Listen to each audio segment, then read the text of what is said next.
Hi everybody, my name's Rebecca and welcome back to my bookish travels. Today I am going to be counting down the 10 books that I read in July, and there's a mixture of all shapes, sizes, and genres of books. So if you guys want to continue seeing what I read last month, feel free to stick around. So the first book that I finished was Honey So Sweet Volume 2 by Amu Migiru, and this one was so good. I loved it so much. For some reason, I'm not wanting to rush through this book. It is about our main character, who the male lead ends up coming up to her one day and saying, "I would like to date you with marriage in mind." And she is petrified of him because he looks like a gangster and everybody says all of these horrible things about him. And she's just really nervous around him. And they end up becoming friends and the story just develops from there. If you love that synopsis, I highly recommend pick up this manga and give it a try. It is shoujo romance. It is hitting all of the markers for me and I am loving every minute of this. The next one I read was HardEight by Janet Vanovich.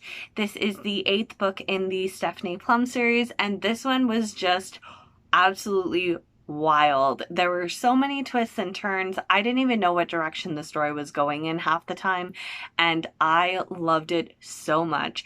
This is probably my favorite in the entire series, and it's not because we get more Ranger appearing in the story, it's just because there's so much taking place. But I also feel like there is some growth with Stephanie's character, although not really.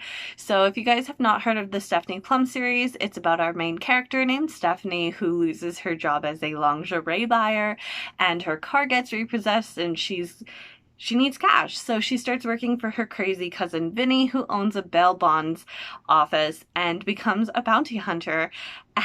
And guys, it's hilarious. I have so many memories of laughing out loud while reading these books, and I've reread the original few so many times that I thought it was time that I just continued on with the series, and I am loving it so much.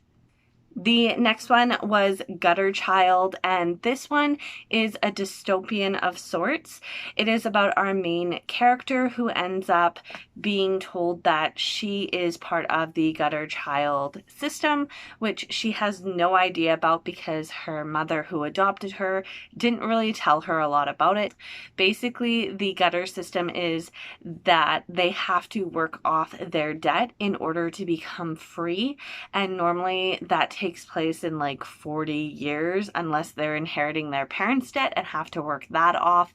It was such a unique story. I didn't necessarily like some of the direction that the author went in for the story, but I actually thought that it was very well written. It definitely is a book that brings forth a lot of discussion points, and I feel like this would be a fantastic discussion novel for in school, in book clubs, and just in general, because there's so many different plot points and areas that could even be fleshed out into little mini stories that the author could create if she wanted to expand this world. The next three I want to mention I read to my niece, who is finally starting to settle enough to sit down and listen to an entire story being read from start to finish. So in July, we ended up reading Five Little Monkeys Jumping on the Bed, the Usborne Alphabet picture book, and Sometimes I Like to Curl Up in a Ball. And these all are really cute stories, really good for reading to a child.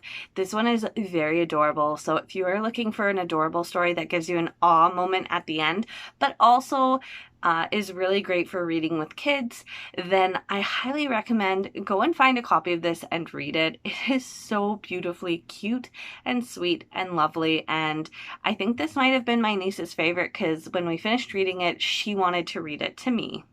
So there are only 3 more left to go. The next one that I finished was Happily Ever After by Kira Cass, and this was an audiobook that I listened to, and I actually am really happy that I listened to the audiobook before I actually read the physical hardcover of it, because I liked getting to hear the different actors narrating the characters. It just brought a lot more to the story rather than me hearing it in my head.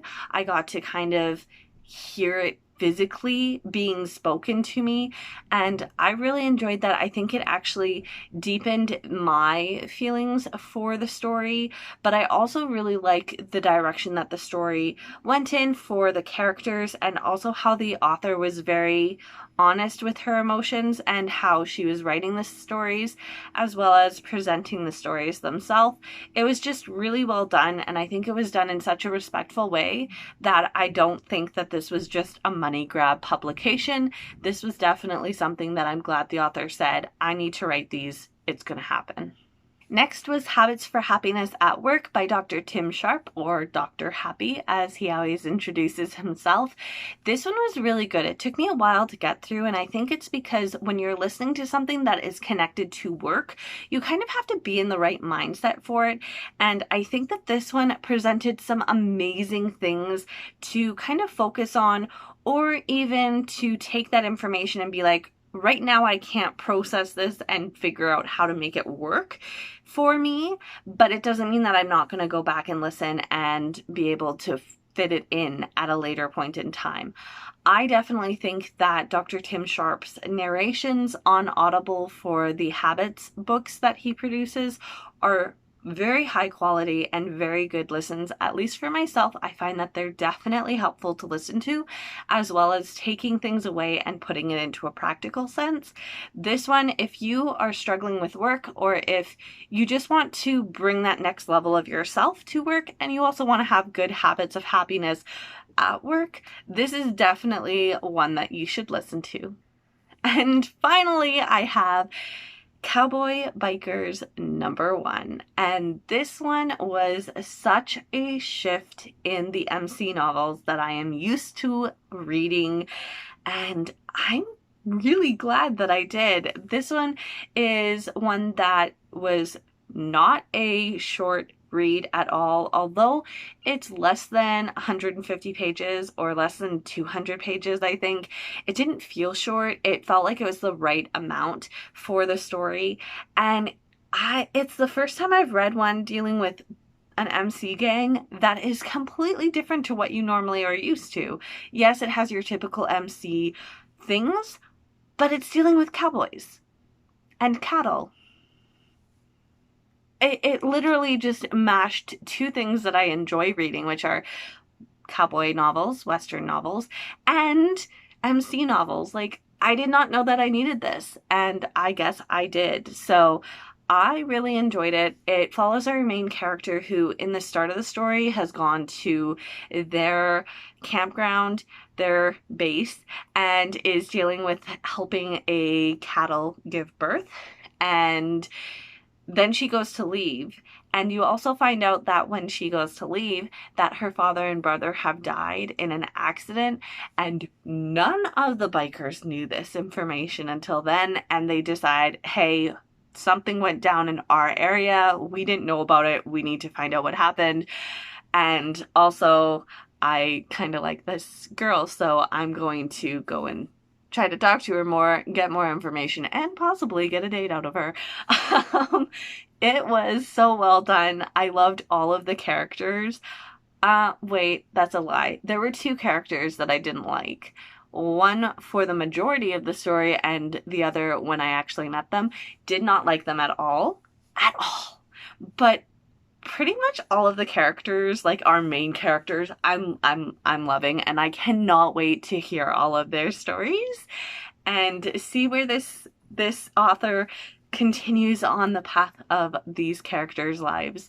So that was the final book that I read in July. I had some really great reads, and I actually didn't have any type of disappointment with any of them. They met my expectations. The one that surprised me was Gutter Child, because it was okay. It didn't definitely like grasp my full attention the entire story. I had to take it in chunks because of the fact of what it was dealing with. And as I said, I feel like it's one that it also brings forth a lot of things that you want to discuss after you've read it. But aside from that, everything was so good. I loved it, and I definitely recommend picking them up, giving them a try yourself, and going from there. So that is everything I read in July. I would love to hear, what were some of your reads? Were they hits? Were they misses? Did you read something that gave same kind of vibe as some of the books that I said? Or do you have some recommendations from some of the ones that I read and you're like, if you like that, you should try this too? I would love to hear that in the comments. Until next time, stay safe, stay well, and I'll see you next time. Bye!